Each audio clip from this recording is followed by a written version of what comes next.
couscous.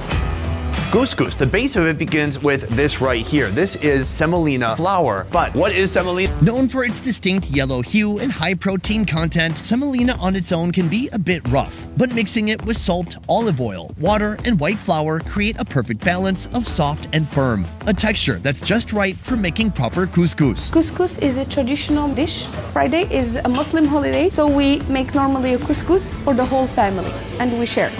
Making couscous is a labor-intensive process with origins dating back a millennia, often traced to the Berber people of Algeria and Morocco. There's some tread. As she moves the couscous around, these bigger balls are becoming smaller balls because you don't want big chunks, but you also don't want to put in too much water and get like one big glob. And this is the final result right here. It looks amazing. From a super thin flour to these tiny balls. It feels damp. It feels kind of... So this is the base. This is the foundation of our dish. In a pot, beef, onions, salt, pepper, turmeric, tomato, chickpeas, olive oil, parsley, and some water come together. But it's not truly Moroccan until you throw in a load of vegetables, like cabbage, carrots, radish, potatoes, zucchini, eggplant, pumpkin, and of course, even more tomato.